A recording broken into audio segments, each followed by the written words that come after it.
हाँ भाई बच्चों, राम राम भाई सभी को। चलो शुरू करते हैं आज की क्लास।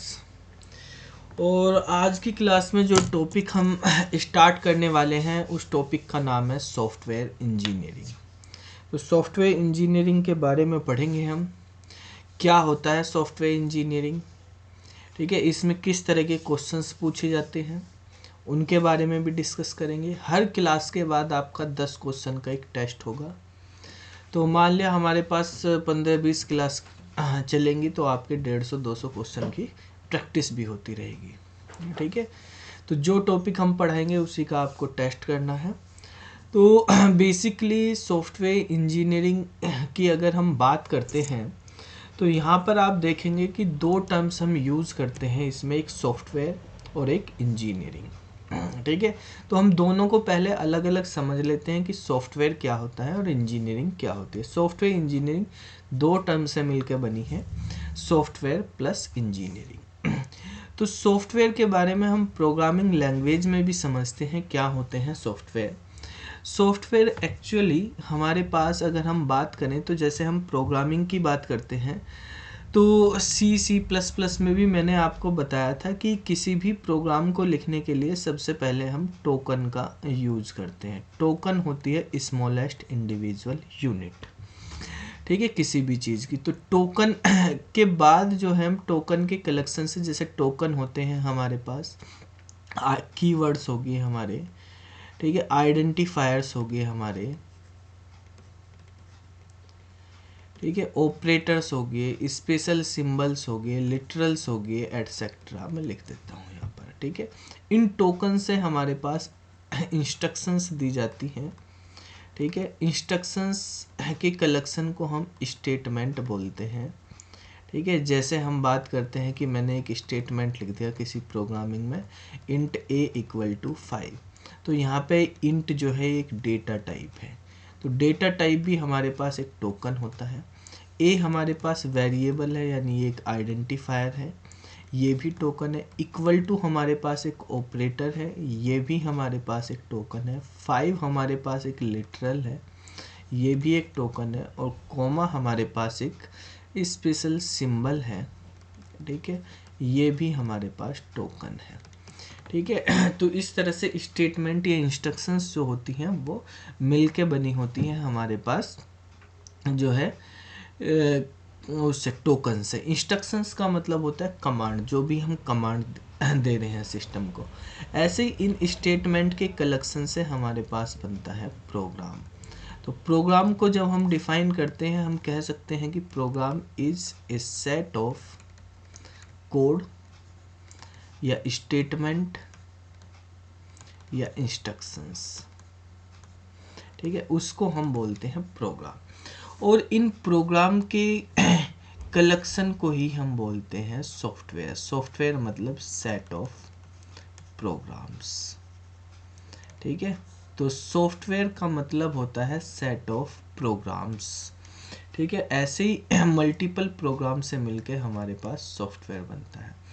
अब देखो, जब हम यहाँ पे प्रोग्राम से देखेंगे तो प्रोग्राम ऐसा नहीं कैसे भी प्रोग्राम बना दो भाई। जैसे मान लिया प्रोग्राम भी है आपके पास, स्टेटमेंट से मिला, आपको कहा गया कि आप एक फैक्टोरियल का प्रोग्राम बनाओ, तो उसमें जो स्टेटमेंट लिखोगे आप वो फैक्टोरियल से रिलेटेड ही तो लिखोगे।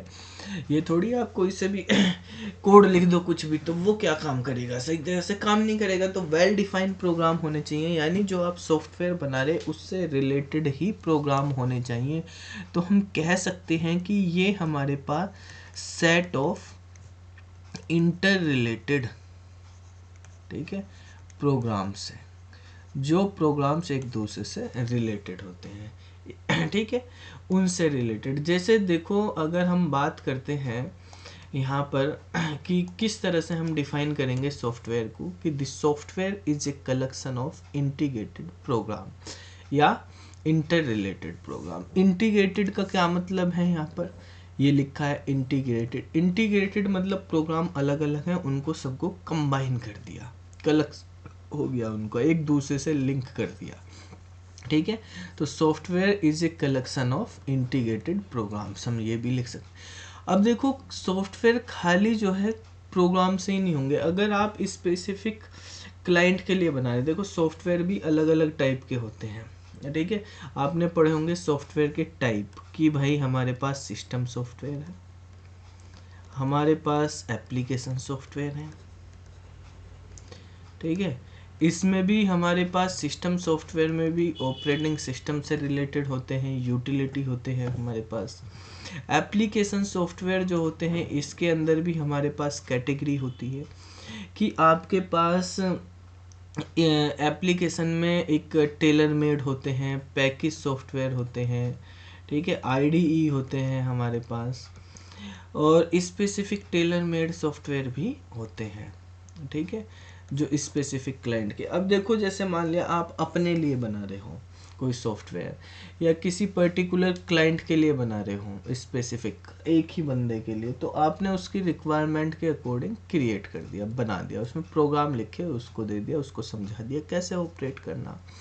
लेकिन आप कोई पब्लिकली सॉफ्टवेयर रिलीज करते हो तो उसमें आपको सब चीज़ों का ध्यान रखना पड़ता है। वहाँ पे एक बंदे के लिए नहीं बना रहे आप, मल्टीपल बंदों के लिए बना रहे, तो आपको ये भी बताना पड़ेगा भाई उसको ऑपरेट कैसे करना। जैसे आप कोई गाड़ी खरीदने जाते हैं तो गाड़ी के साथ एक मैनुअल मिल जाता है, जैसे आप कोई सॉफ्टवेयर को इंस्टॉल भी करते हो तो उसमें एक रीडमी फाइल होती है जिसमें ये बताया जाता है कि ये सॉफ्टवेयर इसकी रिक्वायरमेंट क्या है, ठीक है। इस सॉफ्टवेयर को अगर हम यूज़ कर रहे हैं तो हमें किस किस चीज़ की रिक्वायरमेंट पड़ेगी, कितनी हार्डवेयर होना चाहिए आपके सिस्टम में इसको चलाने के लिए, क्या सॉफ्टवेयर होना चाहिए, कितनी मेमोरी होनी चाहिए, ठीक है, कौन सा ऑपरेटिंग सिस्टम होना चाहिए, वो रिक्वायरमेंट भी मेंशन होनी चाहिए। फिर मैनुअल भी होना चाहिए उसका, किस तरीके से हम उसको यूज़ करेंगे, ठीक है। अब देखो जैसे हमारे पास यहाँ पर एक यही है MS ऑफिस का 2007 का ये सॉफ्टवेयर है एक, ठीक है। अब इसमें आपको हमने ये सॉफ्टवेयर का सेटअप पड़ा हुआ है, इसको ओपन कर लिया। यहाँ पे आप देख रहे हैं एक फाइल है readme.htm या HTML, इस तरह की यहाँ पे फाइल होती है। इस फाइल को आप ओपन करेंगे तो इसमें जो है इससे रिलेटेड जो है सॉफ्टवेयर से रिलेटेड चीज़ें होंगी। भाई अगर खाली प्रोग्राम ही रखने होते तो सेटअप में ही डाल देते, बस ये इतनी सारी चीज़ें क्यों दे रखी, ये सपोर्टिंग चीज़ें क्यों दे रखी, ठीक है। इसमें ये भी दे रखा कि भाई आपको अगर वर्ड ही चाहिए तो वर्ड के लिए भी अलग से दिया हुआ है यहाँ पे चीज़ें, ठीक है। एक्सेल चाहिए तो एक्सेल की भी अलग से दी हुई हैं। तो ये XML फाइलें हैं, MSI फाइलें हैं, इनकी क्या ज़रूरत है, ठीक है। रीडमी फाइलों की क्या ज़रूरत है, ये क्यों बनाए जा रहे हैं, तो इनके बारे में भी अगर हम बात करें समझें तो क्या है इसमें। तो सॉफ्टवेयर कंप्लीट तब हो रहा है जब हमारे पास सारी चीज़ें हो रही है। ये तो MS ऑफिस है, MS ऑफिस तो एक पैकेज होता है, ठीक है। तो पैकेज के अंदर हमारे पास क्या होता है भाई, पैकेज आप बना रहे तो मल्टीपल एप्लीकेशंस का कॉम्बिनेशन होता है पैकेज में, ठीक है। अब जैसे हमने ये रीडमी फाइल इसकी ओपन करी है तो आप देखेंगे इस फाइल में क्या क्या लिखा हुआ है। This summary of system requirement, ठीक है, जो सिस्टम की रिक्वायरमेंट है इसको इंस्टॉल करने के लिए आपके पास minimum operating system Window XP service pack 2 या विंडोज़ 2003 है उसका सर्विस पैक 1 होना चाहिए, ठीक है। हार्डवेयर की रिक्वायरमेंट कम से कम P3 का आपके पास प्रोसेसर होना चाहिए, 500 मेगाहर्ट्ज़ उसकी स्पीड होनी चाहिए, 256 MB की आपके पास मिनिमम रैम होनी चाहिए, ठीक है। तो ये इसमें लिखा कौन सी कंपनी ने बनाया, ये 2007 माइक्रोसॉफ्ट ऑफिस सिस्टम का एक कॉपीराइट है। माइक्रोसॉफ्ट कॉरपोरेशन ने कॉपीराइट 2006 में किया हुआ है, इसका 2007 वाला वर्जन है ये। ऑल राइट रिजर्व, ये सब बताया कौन सी कंपनी ने बनाया है ये, ठीक है।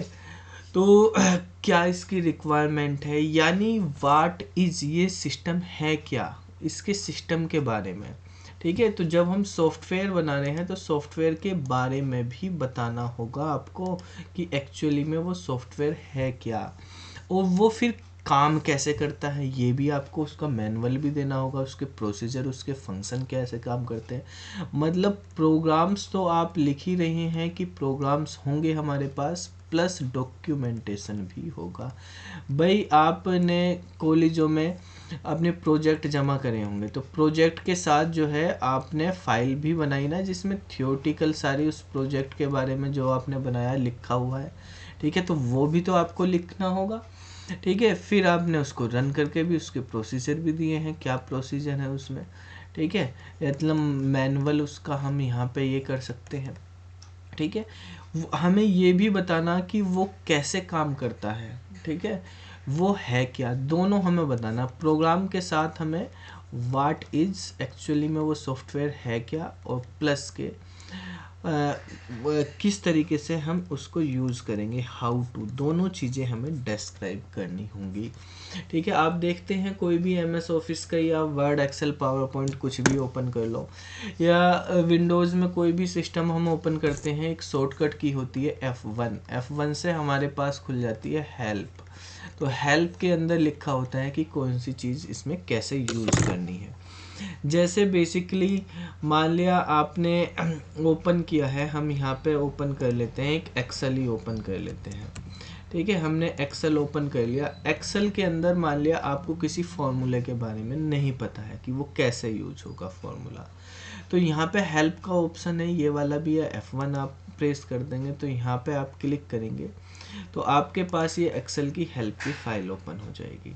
इसमें सारी चीज़ें दी हुई हैं, कौन सी चीज़ कैसे यूज करी जाती है, फंक्शन के रेफरेंस भी दिए हुए हैं, कौन से फंक्शन है आपको देखने। मान लिया कोई फंक्शन देखना है आपको लुकअप एंड रेफरेंस में, या लॉजिकल फंक्शन ही हम बात कर लेते हैं कि इफ़ का फंक्शन कैसे काम करता है। आपने क्लिक किया, यहाँ पे इसके बारे में पूरी डिटेल एग्जाम्पल सहित दी हुई है, ऐसा कहीं नहीं कोई पढ़ाएगा, ठीक है। तो कहीं लिखा भी नहीं होगा, एक बुक में आप देखोगे इसमें डिटेल में सारी चीज़ें, एक एक चीज़ें एक्सप्लेन करके दी हुई है। अगर आप इसको अच्छे से पढ़ोगे एक्सपर्ट हो जाओगे यहीं से। हर फंक्शन के बारे में, लुकअप कैसे काम करता है, लुकअप पे क्लिक कर लो, लुकअप के बारे में खुल जाएगा, ठीक है। तो जिस भी आपको फंक्शन के बारे में समझना है, फॉर्मूले के बारे में समझना वो है। तो इससे क्या होगा कि भाई कंपनी ने रिलीज कर दिया, वो ट्रेनिंग एक दो बंदों को दे देगी, ऐसे थोड़ी पब्लिकली पूरे वर्ल्ड में MS ऑफिस एक्सेल यूज़ किया जा रहा कि सबको वो ट्रेनिंग दे रहे जा जाके। तो एक बार दे भी दी ट्रेनिंग, तो अगर मान लिया आप उसका रेगुलर यूज नहीं कर रहे, आपको बेसिक चीज़ें पता चल गई, और कुछ देखनी हेल्प है उसमें सब चीज़ें लिखी हुई, देखो समझो पढ़ो आगे करो उसमें इम्प्रूवमेंट, ठीक है। तो ये हमें सब इसमें होनी चाहिए। जब भी आप एक कंप्लीट सॉफ्टवेयर है तो कंप्लीट सॉफ्टवेयर तभी माना जाएगा भाई आप डॉक्यूमेंटेशन भी उसकी अच्छी से करो, उसके प्रोसीजर भी डिफाइन करो, उसके अंदर हेल्प वगैरह के ऑप्शन भी रखो, ठीक है। अब आगे बात करते हैं इंजीनियरिंग वर्ड की। इंजीनियरिंग क्या होता है, सबने आपने इंजीनियरिंग करी हुई है, ठीक है। इंजीनियरिंग जो है बेसिकली हमारे पास जो साइंटिफिक और प्रैक्टिकल नॉलेज है उसको अप्लाई करना होता है। एप्लीकेशन है साइंटिफिक और प्रैक्टिकल नॉलेज की। हम कह सकते हैं कि इंजीनियरिंग जो भी हम पढ़ते हैं बेसिकली उसको किस तरीके से हमें अप्लाई करना है वो इंजीनियरिंग में होता है। इंजीनियरिंग एक एप्लीकेशन है, प्रैक्टिकल अप्रोच है, ठीक है। जो भी हमारे पास नॉलेज है उसकी एप्लीकेशन है, कैसे हम यूज़ करेंगे, उसका किस तरीके से इम्प्लीमेंटेशन करेंगे, ठीक है, उसको हम इंजीनियरिंग बोलते। अब यहाँ पे दोनों चीज़ें होगी, सॉफ्टवेयर प्लस इंजीनियरिंग।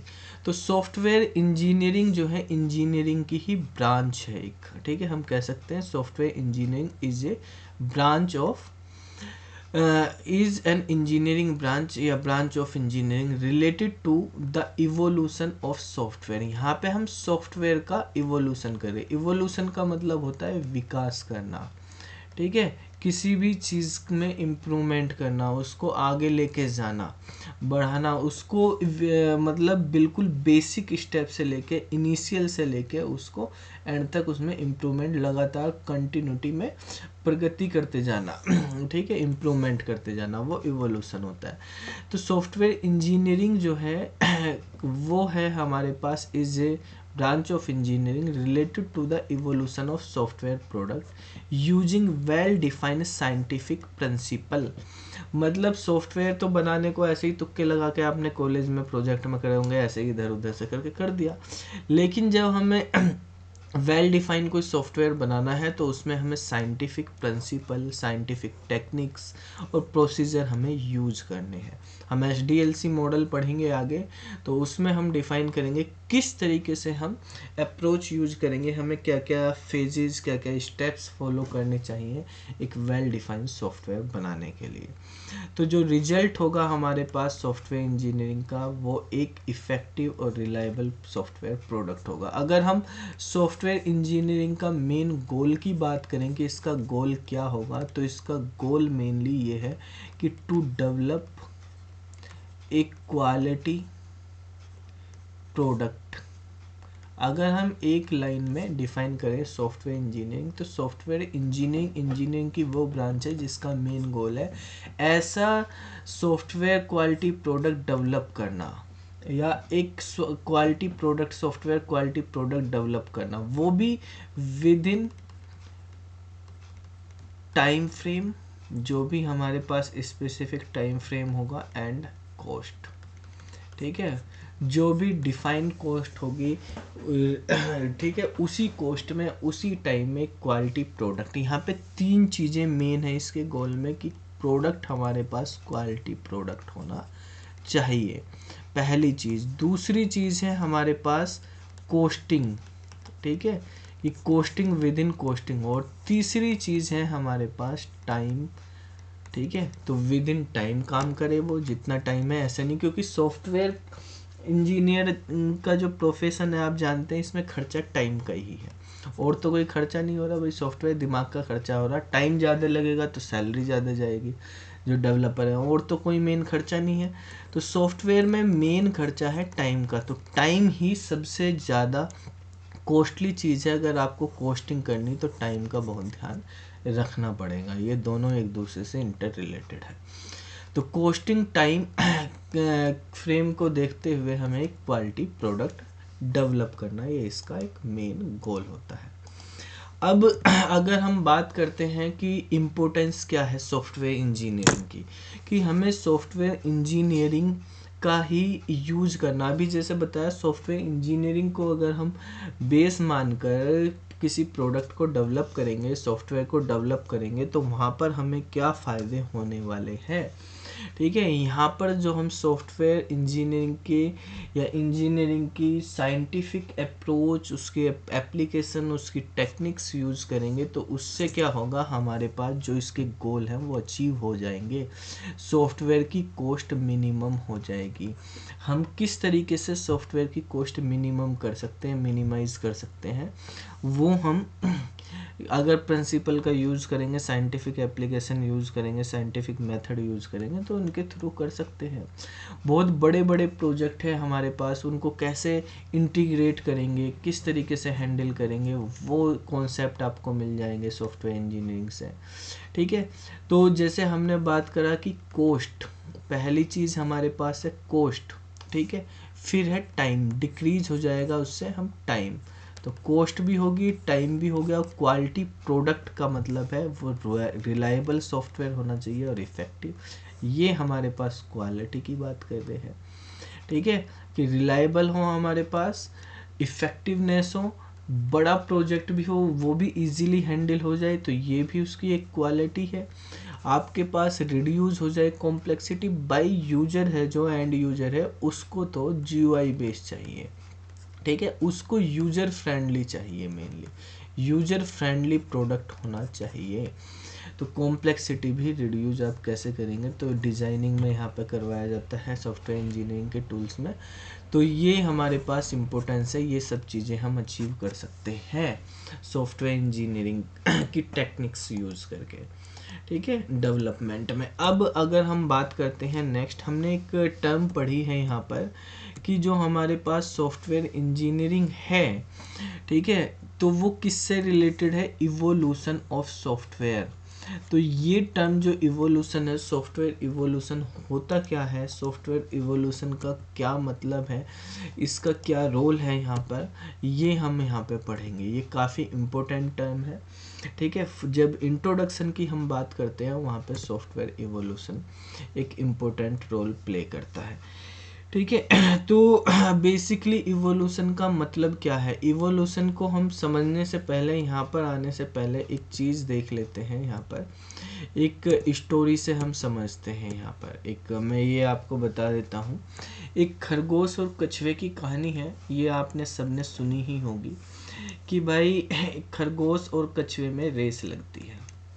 ठीक है, तो रेस की बात होती है कि कौन जो है तेज दौड़ेगा, वो देखना है। तेज दौड़ के रेस पार करनी, वो हमें देखना है। एक लाइन है ये दी हुई है, दोनों शुरू हो जाते हैं दौड़ना, और खरगोश काफ़ी तेज दौड़ता है, वो आगे निकल जाता है। लेकिन कछुआ जो है इतनी तेज नहीं दौड़ पाता, वो धीरे धीरे चलता रहता है। जब खरगोश देखता है पीछे कि कछुआ तो बहुत पीछे रह गया, तो वो रुक जाता है। पेड़ के नीचे बैठ जाता है और आराम करने लगता है कि आराम से चलूंगा, उसको नींद आ जाती है। लेकिन कछुआ जो है अपने टारगेट पे चला और हमेशा चलता रहा, वो कहीं नहीं रुका। और जब खरगोश की नींद खुली, उसने देखा कि कछुआ तो कहीं दिखाई नहीं दे रहा। वो आगे देखा उसने कि कछुआ तो जो है जो फाइनल लाइन थी उसको भी क्रॉस कर चुका है, और कछुआ रेस जीत गया है। तो इससे हमें ये शिक्षा मिलती है कि भाई हमको कोई भी काम स्टार्ट करना है तो आप लगातार बढ़ते रहो। कोई ज़रूरी नहीं कि आपको बहुत ही फास्ट करना है, तेजी, लेकिन अगर आप कॉन्टिन्यूटी रखोगे तो कॉन्टिन्यूटी सबसे मेन इम्पोर्टेंट है। रेगुलर कंटिन्यूअस वर्क करना, आपको किसी भी क्षेत्र में अगर सक्सेस होना है तो रुकना नहीं। अगर कदम चल पड़े हैं तो चलते ही रहने हैं जब तक फाइनल टारगेट आपका अचीव नहीं हो। ये ज़िंदगी ही हमारे पास चलने के लिए रुकना मना है यहाँ पर। ठीक है, तो जैसे लर्निंग भी एक कंटिन्यूअस प्रोसेस है, आपको हमेशा लर्न करना। ये नहीं है कि आप एक दिन में पूरी बुक पढ़ दो, पूरा चैप्टर पढ़ दो, उससे आप एग्ज़ाम क्लियर कर दोगे। एग्ज़ाम भी क्लियर करने के लिए आप रोज़ डेली जो पढ़ाया जा रहा है क्लास में उसको रिवाइज करो, उससे रिलेटेड क्वेश्चन है वो करो। मतलब कोई किसी दिन गैप नहीं, चाहे आपको आधा घंटा पढ़ना हो, पढ़ो ज़रूर। ठीक है, कंटिन्यूटी अगर रहेगी तो वो सक्सेस होगा। वो नहीं कि जो एक दिन तो बहुत पढ़ लिया फिर 4 दिन का गैप मार दिया। ठीक है, तो यहाँ पर भी सॉफ्टवेयर इवोल्यूशन भी वही है कि इवोल्यूशन का मतलब होता है किसी भी कार्य की के धीरे धीरे लगातार घटित होने की क्रिया को ही हम इवोल्यूशन कहते हैं। कोई भी कार्य है धीरे धीरे हो रहा। एक वर्ड होता है इवोल्यूशन, एक वर्ड होता है रिवोल्यूशन। ठीक है, इवोल्यूशन मतलब क्या है, लगातार घटित होने की क्रिया, किसी भी काम के लगातार चलते रहने की क्रिया। ठीक है, लेकिन धीरे धीरे हो रहा है ये। ठीक है, और एक होता है रिवोल्यूशन। रिवोल्यूशन होता है क्रांति होना। ठीक है, जो फास्ट होती है काफ़ी। ठीक है, क्रांति है जो फास्ट होती है। ठीक है, और ये होता है हमारे पास स्लो उसमें, लेकिन ये लगातार चलता रहता है। ये टर्मिनेट हो जाती है। क्रांति करी भाई, आंदोलन हुआ, जैसे अभी देखो किसान आंदोलन हुआ, पूरे में पूरा रिवॉल्यूशन भाई, क्रांति कर दी, यहाँ पे आंदोलन कर दिया गवर्नमेंट के सामने। ठीक है, तो वो एक रिवॉल्यूशन करे जा रही है। या अंग्रेजों के खिलाफ आंदोलन किए गए, तो वो एक टाइम पे जाके रुकने। लेकिन इवोल्यूशन जो है वो लगातार चलते रहना है, उसमें रुकना मना है। ठीक है, तो ऐसे ही सॉफ्टवेयर इवोल्यूशन ये कह रहा है कि देखो, जब सॉफ्टवेयर इंडस्ट्री शुरू हुई, कंप्यूटर साइंस शुरू हुआ, सॉफ्टवेयर डेवलपमेंट शुरू हुआ, तब कहाँ था? आज से 100 साल पहले ये आईटी सॉफ्टवेयर का स्कोप क्या था और आज क्या है, और आने वाले 50-100 सालों में कहाँ तक पहुँच जाएगा। लगातार इम्प्रूवमेंट होते जाना, किसी भी चीज़ में जो आज बनाई उसमें इम्प्रूवमेंट करते जाना, वही है हमारे पास सॉफ्टवेयर इवोल्यूशन। यानी इसी प्रकार सॉफ्टवेयर के इनिशियल स्टेज से स्टार्ट होने तथा उसके डेवलपमेंट होने और उसके बाद लगातार सपोर्ट मेंटेनेंस की प्रक्रिया को और उसमें लगातार होने वाले इम्प्रूवमेंट या बदलाव को हम सॉफ्टवेयर इवोल्यूशन कहते हैं। मतलब क्या है, रुकना मना है, लगातार कछुए की तरह हमें प्रगति करते जाना है, चलते ही जाना है, खरगोश की तरह। ये नहीं रुकना, रिवोल्यूशन करके एकदम से दिखा दिया आगे निकल गया फिर रुक गए, रुकना मना है। ठीक है, तो यहाँ पर भी दिया हुआ है कि software evolution is the continual development of a piece of software after its initial release। यानी जब हमने उसको इनिशियली रिलीज कर दिया उसके बाद भी उसमें कंटिन्यूअस डेवलपमेंट होते रहने चाहिए टू एडजस्ट चेंजिंग यूजर और मार्केट रिक्वायरमेंट। यूजर और मार्केट की रिक्वायरमेंट के अकॉर्डिंग उसमें चेंजेस होने चाहिए। आपने कुछ चीज़ करी, कुछ टाइम बाद मार्केट में कुछ चेंजेस हुए, नई टेक्नोलॉजी आई, तो आप उसको असेस करो। ये एक तरह का असेसमेंट है that seek to determine if software या combination of software program is best possible fit for the need of the given client. यानी आपने बना दिया, वहीं पे काम खत्म नहीं हो गया, आप उसका लगातार असेसमेंट करते रहो, उसको देखते रहो कि अब उसमें और क्या इम्प्रूवमेंट हो सकता है, वो क्लाइंट की या मार्केट की नीड को, रिक्वायरमेंट को क्या अभी भी फुलफिल कर रहा है या उसमें कुछ और इम्प्रूवमेंट की ज़रूरत है। तो वो इम्प्रूवमेंट लगातार हमें करते रहने चाहिए। विंडोज़ बनाई थी माइक्रोसॉफ्ट ने पहले, ठीक है, तब क्या थी और आज विंडो 10 विंडो 11 क्या हो गई, कहाँ से कहाँ पहुँच गई। पहले कौन सी प्रोग्रामिंग लैंग्वेज चलती थी, फोर्ट्रान, एल्गोर, और आज कहाँ तक पहुँच गए हैं, ठीक है, इतनी सारी बन गई। तो डेवलपमेंट लगातार होते रहना चाहिए, यही हमारे पास इवोल्यूशन कहलाता है। अब यहाँ पर भी हम देखेंगे इवोल्यूशन को इस ग्राफ के अकॉर्डिंग, इस इमेज के अकॉर्डिंग समझते हैं कि जैसे हमने सिस्टम रिलीज किया तो हमें लगा उसमें कुछ हमारे पास चेंजेस होने हैं, अपडेट होने हैं, तो वो रिक्वेस्ट हमने डाली।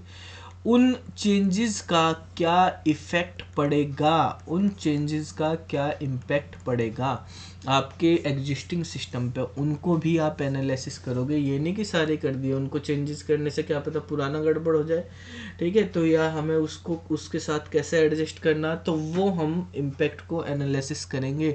मार्केट पे क्या इम्पैक्ट पड़ेगा, क्लाइंट पे, यूजर पे, वो सारी चीज़ें, उसके अकॉर्डिंग फिर हम प्लानिंग बनाएंगे और प्लानिंग रिलीज़ करने के बाद सिस्टम को अपडेट कर देंगे और फिर अपडेट होने के बाद उसका नया वर्जन लॉन्च कर देंगे या रिलीज़ कर देंगे। तो इसी तरह से न्यू वर्जन जो आते रहते हैं वो सॉफ्टवेयर इवोल्यूशन ही है। ये पहला वर्जन, दूसरा वर्जन, तीसरा वर्जन, लगातार ये वर्जन क्यों आ रहे हैं, ठीक है, यही तो इवोल्यूशन है। एंड्रॉयड के पहले कौन सा वर्जन था, अब देखो कितने सारे वर्जन निकल के आ गए हैं। तो software the process of developing a software product using software engineering principle. Software engineering के प्रिंसिपल्स जो हैं, मेथड जो हैं, उनको यूज़ करके हम एक सॉफ्टवेयर डेवलप करते हैं और फिर उसमें लगातार इनिशियल डेवलपमेंट के बाद लगातार उसमें मेंटेनेंस, अपडेट चलती रहेंगी, ठीक है, जैसे ही रिक्वायरमेंट चेंज होती रहती है, तो इसको हम बोलते हैं इवोल्यूशन, ठीक है भाई बच्चों। अब ये तो हो गया हमारे पास सॉफ्टवेयर इंजीनियरिंग क्या होती है, सॉफ्टवेयर इवोल्यूशन क्या होते हैं। सॉफ्टवेयर इवोल्यूशन के कुछ लॉ बनाए गए। सॉफ्टवेयर इवोल्यूशन का ये जो कॉन्सेप्ट है ये लेहमन ने दिया था और लेहमन ने इसके अकॉर्डिंग सॉफ्टवेयर इवोल्यूशन के कुछ लॉ बनाए। उसके अकॉर्डिंग इन्होंने सॉफ्टवेयर को 3 डिफरेंट कैटेगरी में डिवाइड किया, ठीक है। तो अगर हम बात करते हैं सॉफ्टवेयर इवोल्यूशन लॉज की, तो लेहमन ने जो है क्या दिए थे, सॉफ्टवेयर इवोल्यूशन के लॉ दिए थे, जिसके अकॉर्डिंग इन्होंने सॉफ्टवेयर को 3 कैटेगरीज में डिवाइड किया। क्या कैटेगरी, पहली कैटेगरी एस टाइप के सॉफ्टवेयर बताए उन्होंने। एस टाइप मतलब स्टैटिक टाइप। दूसरे पी टाइप के सॉफ्टवेयर यानी प्रैक्टिकल टाइप के सॉफ्टवेयर, और तीसरे ई टाइप यानी एम्बेडेड टाइप के सॉफ्टवेयर, ठीक है। जो एम्बेडेड टाइप के सॉफ्टवेयर है उनको इवोल्यूशनरी सॉफ्टवेयर भी बोलते हैं। इवोल्यूशनरी मतलब उनमें लगातार इवोल्यूशन की चेंजेस, रिक्वेस्ट आती रहती है, इवोल्यूशन की नीड होती है, लगातार तभी तो ये सॉफ्टवेयर इवोल्यूशन दिए गए हैं, ठीक है। एस टाइप नाम से ही पता चल रहा है स्टैटिक है, तो जो क्लाइंट की रिक्वायरमेंट है एक बार डिसाइड कर दी, उसी रिक्वायरमेंट पे क्लोजली वर्क करते हैं ये, ठीक है। जो स्पेसिफिकेशन डिफाइन की गई है बनाने से पहले, तो स्ट्रिक्टली उसी स्पेसिफिकेशन पे काम करेंगे। ऐसे सॉफ्टवेयर जो स्टैटिक सॉफ्टवेयर होते हैं बच्चे, ये सॉफ्टवेयर हमेशा सेम इनपुट पे सेम आउटपुट ही देंगे। जब इनपुट चेंज करोगे तभी आउटपुट चेंज होगा। अगर इनपुट हम सेम ही रखते रहो, आप बार बार कितनी बार एग्जीक्यूट कराओ, सेम ही आउटपुट आएगा। मतलब always return same output for same input, ठीक है।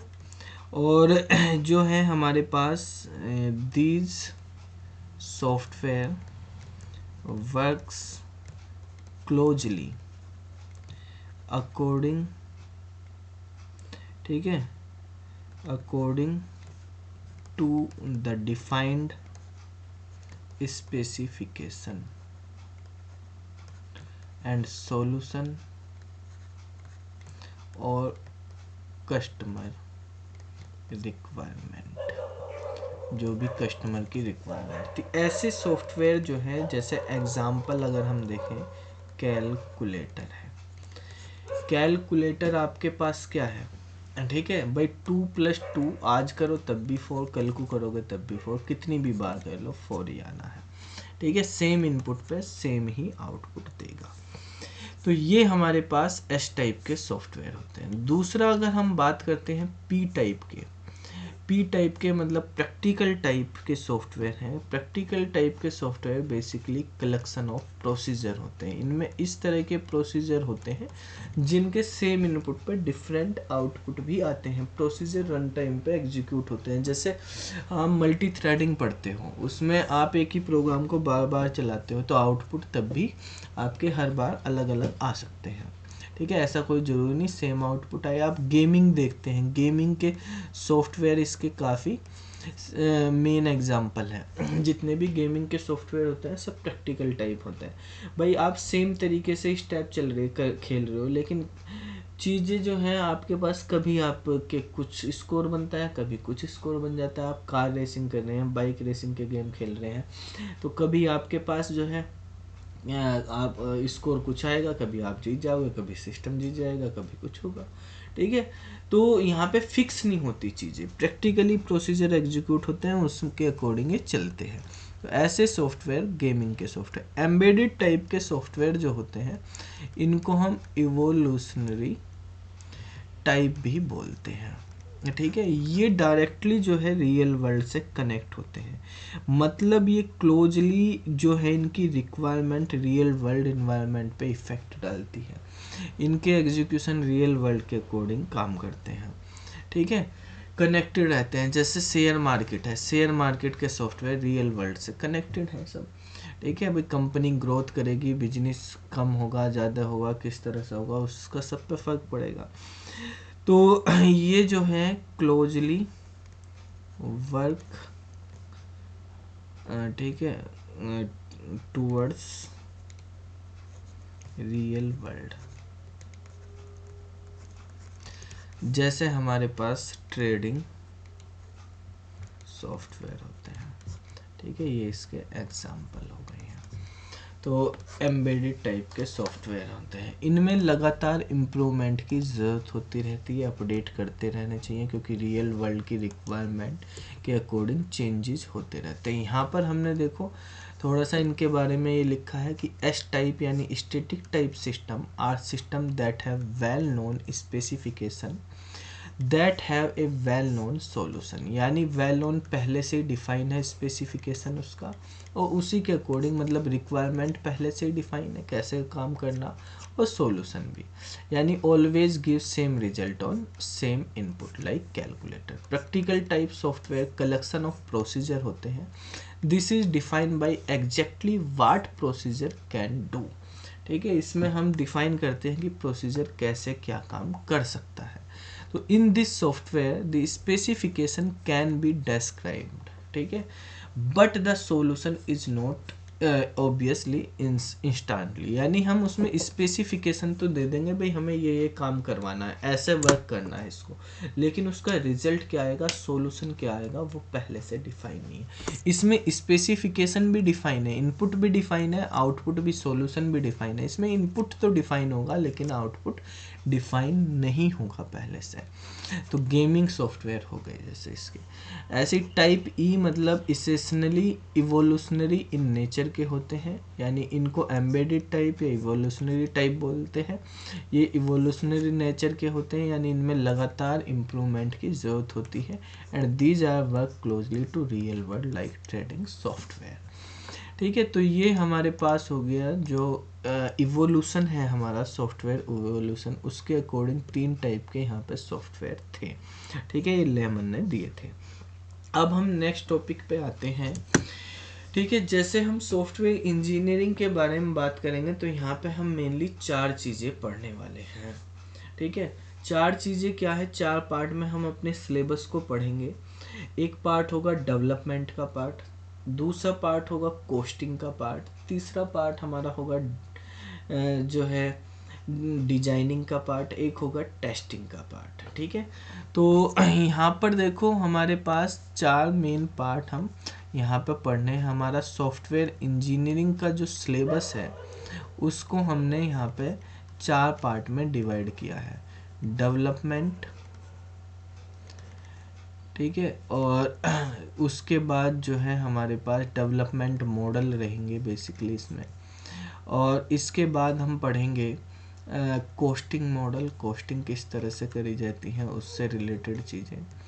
थर्ड हम पढ़ेंगे यहाँ पर टेस्टिंग के बारे में, और फोर्थ हम पढ़ेंगे डिजाइनिंग के बारे में। प्रोग्रामिंग जो है, प्रोग्रामिंग जो पार्ट होता है वो बेसिकली हमारे पास प्रोग्रामिंग लैंग्वेज में से C++, जावा, पाइथन, ये सब हमें पढ़नी है।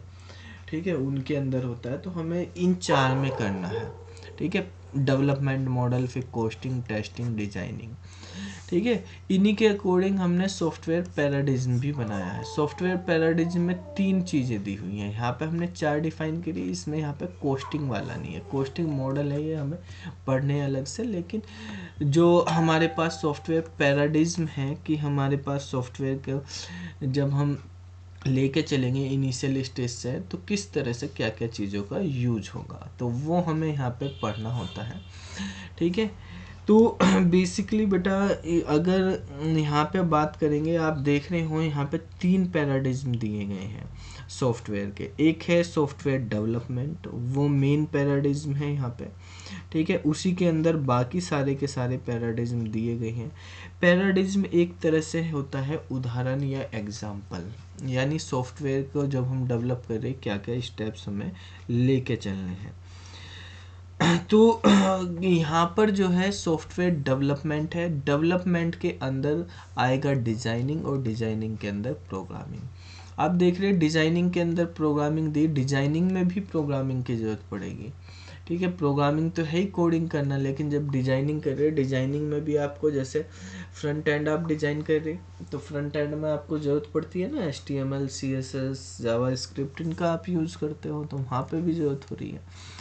तो यहाँ पर हमारे पास ये मेन 3 पैराडिज्म है।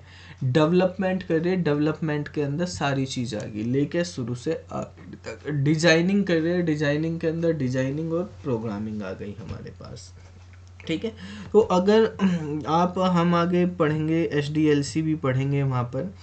ठीक है, अगर हम बात करते हैं डेवलपमेंट की, तो डेवलपमेंट में लेके रिक्वायरमेंट से, जैसे SDLC के फेज होते हैं, रिक्वायरमेंट फेज होता है। ठीक है, तो वो भी आ गया, वहाँ से लेके एंड तक सारे ही चलेंगे, यानी रिक्वायरमेंट, डिजाइनिंग, प्रोग्रामिंग सब उसके अंदर है। ऐसे ही डिजाइनिंग में डिजाइनिंग करना, मेंटेनेंस करना, प्रोग्रामिंग करना सब हो जाएंगे। प्रोग्रामिंग के अंदर कोडिंग, टेस्टिंग और इंटीग्रेशन करना हो गया। तो अगर इनमें देखें यहाँ पे, अगर इनको मैंने 3 पार्ट में यहाँ पे डिवाइड किया है कि क्या क्या चीज़ें हम पढ़ेंगे। सॉफ्टवेयर डेवलपमेंट के अंदर रिक्वायरमेंट गैदरिंग करना, जो यूजर रिक्वायरमेंट देगा उसको गैदर करना। फिर डिज़ाइन और प्रोग्रामिंग है यहाँ पर, सॉफ्टवेयर डिज़ाइन और प्रोग्रामिंग। ठीक है, सॉफ्टवेयर डिज़ाइन के अंदर क्या क्या होगा, इसको भी अगर हम 3 सब पार्ट में डिवाइड करें, तो डिज़ाइन के अंदर डिज़ाइन है ही, आपको डिज़ाइन करना है, आपको प्रोग्रामिंग भी करनी है, और यूजर को अगर कुछ रिक्वायरमेंट आती है, अपडेट होती है, कुछ प्रॉब्लम होता है सिस्टम में, तो मेंटेनेंस भी इसी के अंदर आता है। प्रोग्रामिंग के अंदर आपको कोड करना है, कोडिंग। ठीक है, और प्रोग्रामिंग के अंदर जैसे आप कोड करेंगे उसको टेस्ट भी करेंगे, टेस्टिंग भी करनी कोड की। अलग अलग प्रोग्राम है आपके पास, उनको सबको इंटीग्रेट, सारे मॉड्यूल को इंटीग्रेट करना होगा, फिर तो इंटीग्रेशन। ठीक है, और फिर इंटीग्रेशन के बाद सिस्टम टेस्टिंग होती है। तो 3 हमारे पास पैराडिज्म है, डेवलपमेंट उसमें मेन है, उसी के अंदर सारी चीज़ें आएंगी ये। फिर इसके बाद अगर हम नेक्स्ट देखें बेटा, यहाँ पर ही दिया हुआ है यही जो मैंने आपको पढ़ाया कि डेवलपमेंट पैराडिज्म के अंदर रिक्वायरमेंट गैदरिंग, सॉफ्टवेयर डिज़ाइन और प्रोग्रामिंग, ये हमारे पास मेन 3 चीज़ें हो गई। इसी तरह से हमारे पास डिज़ाइन के अंदर डिज़ाइन, मेंटेनेंस और प्रोग्रामिंग हो गई, और प्रोग्रामिंग के अंदर कोडिंग, टेस्टिंग और इंटीग्रेशन हो गया है। ठीक है, अब हम अगले टॉपिक की बात करते हैं। नेक्स्ट हमारे पास कि हमने बात करा था कि सॉफ्टवेयर डिज़ाइन इंजीनियरिंग जो है उसका मेन गोल क्या है।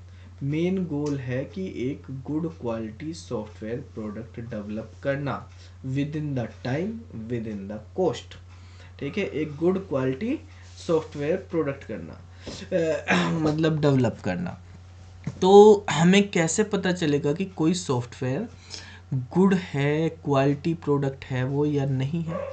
भाई किसी बंदे को तो कि वो अच्छा है या बुरा है कैसे पता चलता है, उसके साथ रह कर उसके बिहेवियर से पता चलेगा कैसे कर रहा। ठीक है, जब तक आप नहीं रहोगे तब तक नहीं करेंगे। ऐसे ही सॉफ्टवेयर भी जब तक यूज नहीं करोगे आपको क्या पता वो कैसा है। ठीक है, यूज़ करने से ही पता चलेगा। तो ऐसे ही यहाँ पर अगर हम कैरेक्टरिस्टिक्स की बात करते हैं, कैरेक्टरिस्टिक्स बोल दो या फीचर्स बोल दो कि एक अच्छे क्वालिटी सॉफ्टवेयर प्रोडक्ट की क्या फीचर्स होंगे, क्या कैरेक्टरिस्टिक्स होंगी। ठीक है, तो features of a good software क्या होंगे, किन पैरामीटर पे किसी सॉफ्टवेयर को जज किया जाता है, क्या वो पैरामीटर हैं जो किसी सॉफ्टवेयर की क्वालिटी को डिफाइन करते हैं। ठीक है, तो यहाँ पे लिखा है कि ए software product can be judged by what it offer and how well it can be used, यानी वो क्या ऑफर कर रहा है, क्या काम कर रहा है वो, ठीक है, और कैसे कर रहा है, इन चीज़ों पे होंगे। तो उसके अकॉर्डिंग जो है 3 पैरामीटर बनाए गए हैं सॉफ्टवेयर को जज करने के लिए, उसको चेक, उसकी क्वालिटी को चेक करने के लिए 3 पैरामीटर है। ऑपरेशनल पैरामीटर, ट्रांजिशनल पैरामीटर और मेंटेनेंस। ठीक है, मेंटेनेंस पैरामीटर। तो ये 3 पैरामीटर होते हैं किसी भी सॉफ्टवेयर की क्वालिटी को डिफाइन करने के लिए। ऑपरेशनल मतलब वो कैसे यूज किया जाए। ठीक है, ट्रांजिशन मतलब उसकी जो है पोर्टेबिलिटी क्या है, पोर्टेबिलिटी डिफाइन करता है। मेंटेनेंस मतलब उसकी सर्विस क्या है। जैसे आप कोई भी रियल लाइफ का भी आप कोई प्रोडक्ट आपके घर में भी है, ठीक है, तो जैसे आप गाड़ी भी लेके आते हो, तो गाड़ी भी लेके आते हो, बाइक है, गाड़ी है, कोई भी लेके आते हो, तो सबसे पहले आपको क्या है, ऑपरेशनल की भाई सही चलनी चाहिए, बढ़िया चले। ठीक है, बैठ के आरामदायक हो, गाड़ी में बैठे आराम से बैठे रहें, कितना भी लंबा सफ़र करें थकावट ना हो। ठीक है, इजीली बढ़िया मलाई मक्खन सी सड़क पे दौड़े गाड़ी आपकी।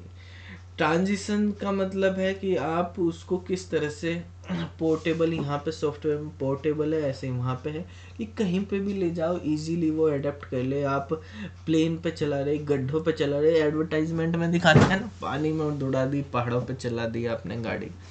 ठीक है, तो उसके महिंद्रा वालों के, टाटा वालों के ऐड आते रहते हैं, चलाओ भी पहाड़ों पे भी, कहीं पे भी चलाओ। तो इसी तरह से है ट्रांजिशन की आप किसी भी ऑपरेटिंग सिस्टम पे, प्लेटफॉर्म पे जो है सॉफ्टवेयर को चला सकते हो। ठीक है, मेंटेनेंस भाई सर्विस, सर्विस बढ़िया। मारुति की गाड़ी क्यों ले रहे लोग भाई, या स्प्लेंडर क्यों ले रहे, कहीं भी ख़राब होगी, कुछ भी प्रॉब्लम आ गई, कहीं भी किसी भी दुकान पे ले जा खड़ी कर दो, वही सही कर देगा। मेंटेनेंस बढ़िया है, सर्विस कॉस्ट भी कम है। ठीक है, तो सर्विस अच्छी होनी चाहिए। तो ये इसी तरह से सॉफ्टवेयर का भी, जिससे सॉफ्टवेयर बनाया वो इजीली अगर कुछ प्रॉब्लम हो, क्लाइंट के पास कोई प्रॉब्लम आए तो बस कॉल करते ही एक बार में सही हो जानी चाहिए। सपोर्ट सिस्टम बढ़िया होना चाहिए उसका। ठीक है, तो सपोर्ट सिस्टम है मेंटेनेंस को डिफाइन करता है यहाँ पर। अब देखो बेटा, इसी के अकॉर्डिंग हम इनमें के बारे में यहाँ पे बात करते हैं। तो इनके बारे में बात करें अगर ऑपरेशनल, ठीक है, ऑपरेशनल का क्या मतलब है। यहाँ पे हमने देखा कि how well software work in operation, जब हम उसको यूज़ कर रहे तो वो कैसे काम कर रहा है, यानी how well software works in operation. ठीक है, ट्रांजिशन का मतलब होता है अगर उसको मूव करे एक प्लेटफॉर्म से दूसरे प्लेटफॉर्म पे तो कैसे, यानी पोर्टेबिलिटी डिफाइन करता है। पोर्टेबिलिटी यानी software moved from one platform to another platform. अभी हमारे पास विंडो 10 है, हमने इस पे इंस्टॉल कर रखा है। ठीक है, अभी जो है चेंज हो गई, विंडोज़ 11 ले आए तो उस पर भी चल जाए। अभी जैसे ऐप है, आप SP शर्मा क्लासेस की ऐप यूज़ कर रहे, एक बंदे पे सैमसंग का मोबाइल है, एक पे वन प्लस का मोबाइल है, तो सैमसंग वाले पे भी चल जाए, वन प्लस वाले पे भी चल जाए, दोनों पे चल जाए। ऐसा नहीं उसने मोबाइल चेंज कर दिया है अपना, दूसरा ले लिया तो चलेगी नहीं भाई। ऑपरेटिंग सिस्टम चेंज हो गया तो उसकी तो अलग ऐप बनी हुई है, तो दूसरी ऐप करो होगी। तो अगर मान लिया एप्पल का आप आईफोन ले आए, उसकी ऐप नहीं है, उस पर तो नहीं चल रही, लेकिन यहाँ पे आपने चेंज कर दिया अगर कोई मोबाइल एंड्रॉयड पे तो वो चल जाना चाहिए। ऐसा नहीं कि उस पर नहीं चलेगा वहाँ पे। तो जो रिक्वायरमेंट है उस रिक्वायरमेंट के अकॉर्डिंग होना चाहिए। मेंटेनेंस का मतलब है एक तरह से सर्विस, यानी सपोर्ट सर्विस या सपोर्ट सिस्टम। ठीक है, तो किस तरह से आप उसकी सर्विस या सपोर्ट देते हैं। तो इनके अंदर क्या क्या चीज़ें देखी जाती हैं। ऑपरेशनल में हम किस चीज़ को मेजर करेंगे, ऑपरेशनल की अगर बात करें तो ऑपरेशनल फीचर्स के अंदर हम देखते हैं बेटा बजट। ठीक है, कि हमारे पास जो भी हम काम कर रहे हैं वो बजटली काम हो जाए, उसमें यूजेबिलिटी मतलब यूजर फ्रेंडली हो वो। ठीक है, आप कोई भी प्रोडक्ट खरीद ले वो पहले तो बजट में होना चाहिए। ठीक है, अब इनकी गाड़ी तो बढ़िया भाई, मर्सिडीज भी चलती है, ऑडी भी, BMW और भी बड़ी बड़ी गाड़ी है, लेकिन आप मारुति की खरीद रहे क्योंकि बजट नहीं है इतना। ठीक है, इसलिए मारुति टाटा की खरीद ली भाई, सस्ती गाड़ी ले ली। ठीक है, मन तो करता है बड़ी बड़ी ले ले, तो जेब भी तो करनी चाहिए उसको अलाउ तो तभी हो पाएगा। इसके बाद है इफ़िशेंसी जैसे आपको कहा भाई चलने में बढ़िया हो।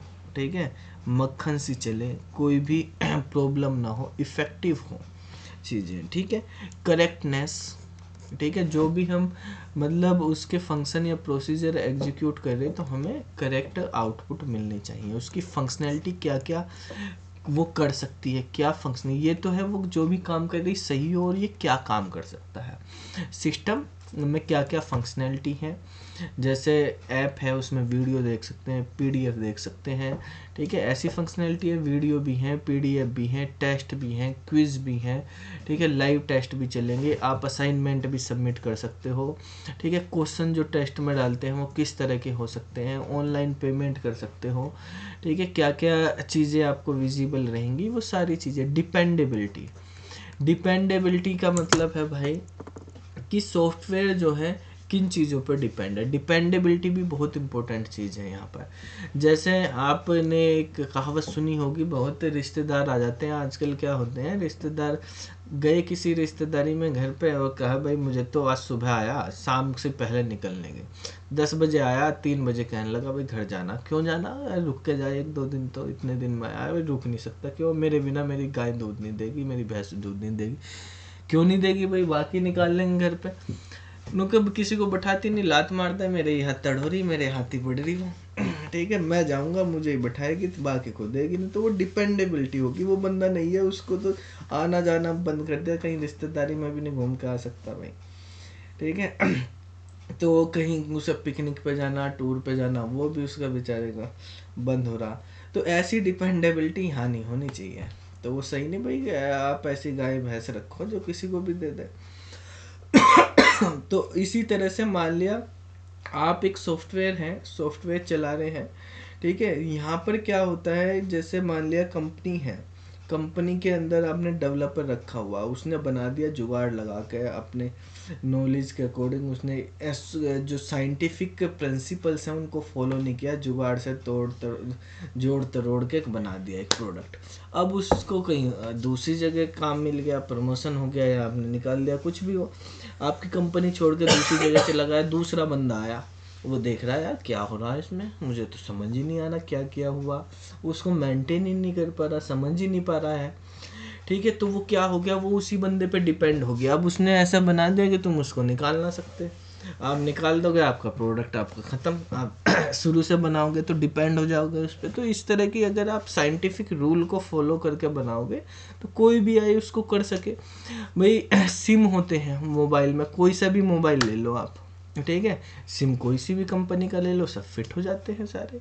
तो सब ने एक स्टैंडर्ड फॉलो किया हुआ है कि इस साइज़ के बनेंगे, ये माइक्रो सिम होंगे, ये मिनी सिम होंगे, इस तरह के हमारे पास होंगे, कोई भी चिप बनेंगे उस तरह की होंगी, ठीक है, किसी भी मोबाइल में एडजस्ट हो जाए। तो ऐसे ही यहाँ पर होना चाहिए कि भाई जब आप डेवलप कर रहे हो, अपने क्लाइंट को दे दिया, क्लाइंट भी किसी भी बंदे को अपने पास वो स्टाफ रखे उससे करवाने लगे तो वो भी कर ले उसको सही। तो ऐसे वो उसमें होने चाहिए, ये नहीं कि नहीं हो अगर आपको देने या आप ही बना रहे हो तो आपने स्टाफ चेंज कर लिया, वो भी कर ले। उसमें ऐसे भी आपको मॉड्यूल रखने चाहिए कि भाई एक एडमिन का मॉड्यूल है, एक ऑपरेटर का मॉड्यूल है। अगर मान लिया कंपनी जिस क्लाइंट को ही दिया आपने, चलो क्लाइंट जो मेन मालिक है वो लॉगिन करके सारी चीज़ करता है, उसको नहीं है, वो कहीं को बाहर जाना तो दूसरा बंदा उसके ऑफिस का स्टाफ कर रहा है, लेकिन ऑफिस के स्टाफ के लिए उसने दिया हुआ ये फीचर्स खुल जाए तो वो खुल जाने चाहिए उस तरह के। सिक्योरिटी होनी चाहिए, डेटा सिक्योरिटी मेन चीज़ है आजकल, डेटा वार, ठीक है, जैसे पहले हुए, आजकल मेनली डेटा का है, जिसके पास ज़्यादा डेटा वही ज़्यादा पावरफुल चीज़ है, ठीक है। सारे खेल डेटा का आजकल देखते हो, ऑनलाइन सब एडवर्टाइजमेंट होती है, सब चीज़ें चलती हैं, सब डेटा, जिसके पास जितना डेटा वो वहाँ तक अपनी पहुँच बना लेता है, ठीक है। उसी के अकॉर्डिंग सारी चीज़ें चलती हैं। डेटा के पीछे सब भगे हुए हैं कि हमें मिल जाए इसके डेटा, एडवर्टाइजमेंट इतने आते रहते हैं आपके पास, ये सब क्या है, डेटा आपका इधर से उधर जाता रहता है।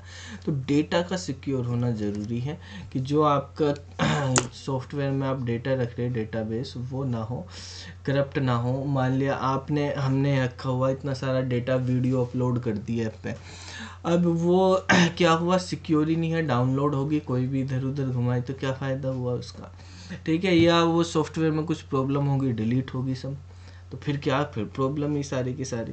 तो इस तरह की प्रॉब्लम होंगी तो वो गड़बड़ हो जाएगी चीज़ें, तो वो नहीं होनी चाहिए। एक सिक्योरिटी सेफ्टी होनी चाहिए चीज़ों की, ठीक है। तो ये हमारे पास मेन ऑपरेशनल फीचर्स आते हैं जो सॉफ्टवेयर के होते हैं। नेक्स्ट हमारे पास होता है ट्रांजिशनल फीचर।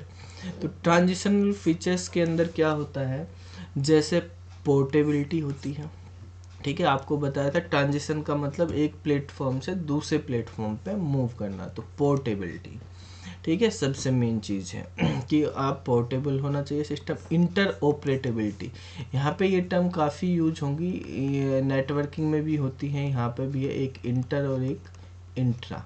इंटर का मतलब होता है बिटवीन और इंट्रा का मतलब होता है विद इन। तो बिटवीन का मतलब तो कम से कम दो तो होने चाहिए, विद इन मतलब एक के अंदर ही काम चलेगा। तो यहाँ पे इंटर ऑपरेटेबिलिटी है, यानी मान लिया हमारे पास एक बंदे के पास है ए, एक बंदे के पास बी बंदा है, मान लिया ये दो हमारे पास प्लेटफॉर्म है, यहाँ पे हमारे पास सॉफ्टवेयर रन हो रहा है।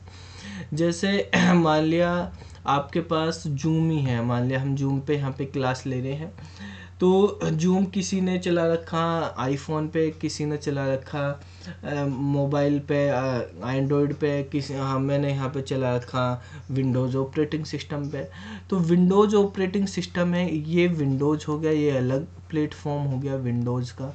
और एक ने चला रखा एंड्रॉयड पे, आपने एंड्रॉयड पे मोबाइल में ऐप पे आप देख रहे, तो अलग अलग प्लेटफॉर्म के बीच में भी कम्युनिकेशन हो जा रहा है, ठीक है। तो कम्युनिकेशन हो जा रहा है, तो ये इंटर ऑपरेटेबिलिटी कहलाती है कि डिफरेंट प्लेटफॉर्म पे रन होने वाले सेम सॉफ्टवेयर के बीच में कम्युनिकेशन पॉसिबल है। व्हाट्सअप है आपके पास, आप व्हाट्सअप किसी के पास, किसी ने आईफोन में इंस्टॉल कर रखा, भाई व्हाट्सअप की ऐप चाहे उसके लिए अलग हो, लेकिन उसने आईफोन में कर रखा, आपने एंड्रॉयड में कर रखा, बात तो आप कर सकते हो, वहाँ पे हो जाती है।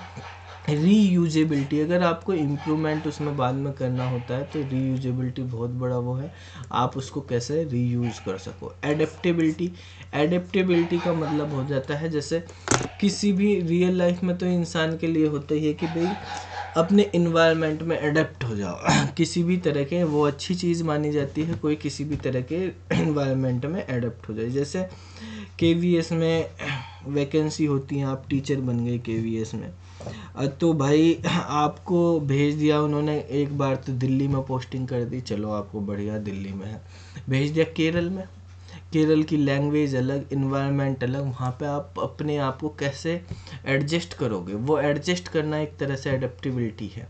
ठीक है, आप दिल्ली से केरल में चले गए, दिल्ली से असम में चले गए, तो जाना तो एक तरह से पोर्टेबिलिटी होगी, आप चले गए वहाँ पे, आप शिफ्ट हो गए हो, पढ़ा रहे हो, लेकिन पढ़ा के क्या आप उतनी ही परफॉर्मेंस दे पा रहे हो वहाँ पे, उसी एनर्जी से पढ़ा पा रहे हो, आप उसी तरह से अपने आप को सही रख पा रहे हो, आपका जो मन यहाँ लग रहा था वो लग रहा है वहाँ पे, आपने अपने आप को वहाँ के इन्वायरमेंट में एडजस्ट कर लिया या नहीं कर लिया।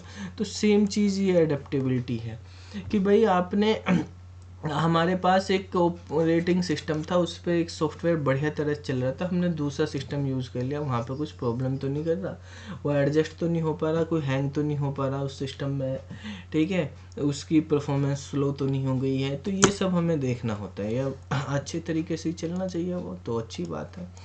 ठीक है, नेक्स्ट हमारे पास है तीसरा मेंटेनेंस का फीचर। तो मेंटेनेंस फीचर्स क्या डिफाइन करता है बेटा, मेंटेनेंस फीचर्स के अंदर हमारे पास ये 4 चीज़ें हैं। ठीक है, मेंटेनेंस बताया था आपको, सपोर्ट यानी सर्विस और सपोर्ट सिस्टम होता है, सर्विस या सपोर्ट सिस्टम। सिस्टम जो है हमारे पास, सॉफ्टवेयर जो है वो क्लाइंट के पास चला गया, यूजर के पास चला गया, वो उसको यूज कर रहा है, उसमें कुछ भी प्रॉब्लम आती है या उसमें कुछ इम्प्रूवमेंट करवाने होते हैं बाद में, तो वो सर्विस मिलनी चाहिए उसमें। तो उसके लिए क्या होना चाहिए, यहाँ पे देखो एक है स्केलेबिलिटी। स्केलेबिलिटी मतलब उसमें कुछ चीज़ें ऐड ऑन करनी है, ठीक है, कुछ नई चीज़ें ऐड ऑन करनी, कोई न्यू फीचर्स आपको उसमें ऐड करने, तो आप इजीली उसमें ऐड कर सको। ठीक है, अभी हमने कुछ चीज़ें बनाई इनिशियल में कि अभी भाई हमारा बजट ये था, इनिशियल में हमें ये फीचर्स चाहिए, लेकिन अब आपको उसमें और चीज़ें इम्प्रूवमेंट करवानी है तो वो हो जाए उसमें। ये स्कोप होना चाहिए, फ्लेक्सिबल होना चाहिए, वो फ्लेक्सिबिलिटी होनी चाहिए, उसको एडजस्ट हो जाए, वो आगे इम्प्रूवमेंट आप इजीली कर सको। मेंटेनेबिलिटी, मेंटेन इजीली, मेंटेनेबिलिटी और मॉड्यूलरिटी एक ऐसे ही है, जैसे मॉड्यूलरिटी का मतलब क्या है कि जो भी आप प्रोडक्ट बना रहे हो उसमें आपने मॉड्यूल बनाए हैं, जैसे टेस्ट का मॉड्यूल अलग है, ठीक है, वीडियो का मॉड्यूल अलग है, पीडीएफ का मॉड्यूल अलग है, ठीक है, तो सबके मॉड्यूल वाइज करे, सबको मिक्स नहीं कर रखा। तो मॉड्यूल से क्या होगा, अगर इस चीज़ में हमें देखना है तो हम डायरेक्ट यहाँ पे जाकर देखेंगे, इसमें कुछ भी मेंटेनेंस करना तो इसमें कर लो, बाकी सब चलते रहें, इसमें प्रॉब्लम आ रही तो ये रुके बाकी ना रुके, चेंजेस करने अपडेट करने तो इसमें करते रहें, बाकी चलते रहें। तो मॉड्यूल में अगर आप डिवाइड करके बनाएंगे चीज़ों को तो बहुत ही बेटर चीज़ होगी। ठीक है, आपको मेंटेन करना इजी हो जाएगा, अगर सारी चीज़ें एक ही जगह खिचड़ी बना दी तो फिर उसको मेंटेन करना, उसकी सर्विसिंग करना, सपोर्टिंग करना, वो दिक्कत हो जाएगी। ठीक है, तो मॉड्यूल के अकॉर्डिंग आपने जो भी आपका प्रोडक्ट है उसको सबसे पहले डिज़ाइन करते वक्त ही ऐसे रखो कि अलग अलग मॉड्यूल बनाओ उसके, और मॉड्यूल के अकॉर्डिंग उसको डिज़ाइन कराओ। ठीक है, तो उससे आपको बाद में बहुत ही सपोर्टिंग में, मेंटेनेंस में बहुत ही इजी हो जाता है चीज़ें, नहीं तो फिर बाद में डिफ़िकल्ट हो जाती हैं, तो फिर उसको आप मेंटेन कर सकते हो इजीली।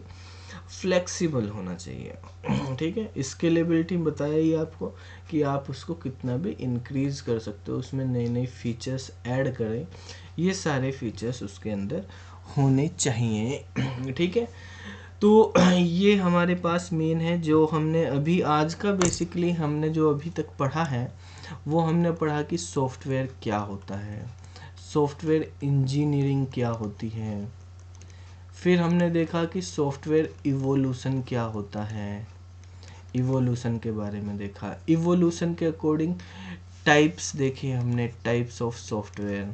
सॉफ्टवेयर वैसे तो बहुत सारे टाइप के, system software, application software, application में भी अलग अलग साइंटिफिक सॉफ्टवेयर होते हैं हमारे पास। जैसे अगर मैं आपको एग्जांपल दूं, एक मैटलैब है आपके पास, ठीक है, आप ऑटोकैड यूज़ करते हैं, तो ये बेसिकली हमारे पास क्या साइंटिफिक काम करने के, इंजीनियरिंग में यूज होते हैं ना, इंजीनियर करते हैं इनको सब यूज, ठीक है। तो ये साइंटिफिक सॉफ्टवेयर कहलाते हैं। आपके पास VLC है, ठीक है, आप VLC वीडियो चलाने के लिए यूज़ करते हो, ठीक है। तो ये इंटरटेनमेंट सॉफ्टवेयर है। कुछ गेमिंग सॉफ्टवेयर आते हैं, गेमिंग वे भी इंटरटेनमेंट के लिए भी यूज़ करे जाते हैं। तो सॉफ्टवेयर की ऐसे भी बहुत सारी कैटेगरी, यूटिलिटी सॉफ्टवेयर है आपके पास, सिस्टम सॉफ्टवेयर है।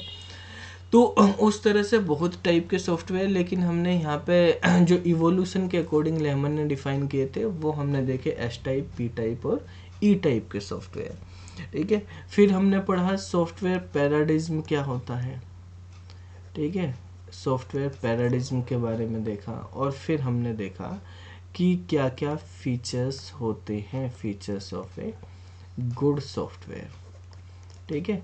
तो ये हमारे पास बेसिकली 6 पॉइंट रहे जो अभी तक हमने यहाँ पे आज की क्लास में डिस्कस किए। अब इन 6 पॉइंट से रिलेटेड मैं आपके पास कुछ क्वेश्चन अभी डिस्कस करूँगा। यहाँ पे जो हमने पढ़ा है उसके बारे में हम डिस्कस करेंगे, तो आपको बताना है उनको क्या होगा। और फिर उन क्वेश्चन से रिलेटेड और जो ये पढ़ा हमने इससे रिलेटेड आपका एक टेस्ट होगा, तो वो आपको टेस्ट करना है, ठीक है। तो शुरू करते हैं भाई। क्वेश्चंस हैं, जैसे मान लिया आपसे पूछ लिया गया कि भाई इवोल्यूशन, ठीक है, क्या होता है, किस तरह से काम करता है, वो हमारे से पूछ लिया है।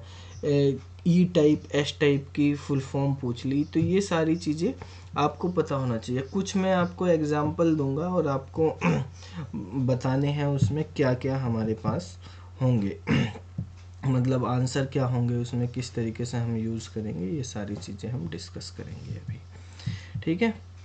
एक एक करके सबसे करने हैं, तो शुरुआत करते हैं। चलो जैसे मान लिया आपसे पूछा गया कि सॉफ्टवेयर इंजीनियरिंग क्या होती है, डिजाइन करना किसी सॉफ्टवेयर को, टेस्टिंग करना किसी सॉफ्टवेयर को, या application of engineering principle to design development या सपोर्ट ए सिस्टम, या प्रोसेस ऑफ जनरेटिंग या एनालिसिस और डिजाइनिंग डॉक्यूमेंट, ठीक है। इस तरह के हैं। अभी आपको यहाँ पे क्वेश्चन दिखाए जाएंगे, समझाए जाएंगे, आपको करने वो टेस्ट में भी। मैं आपको एक वो बता रहा हूँ, ऐसे ही एग्जांपल पूछ लिए जाते हैं कि भाई अभी मैंने बताया था आपको मैटलैब है, ऑटोकैड है, और कैड होता है, पी स्पाइस होता है, ये सब साइंटिफिक सॉफ्टवेयर होते हैं, ठीक है।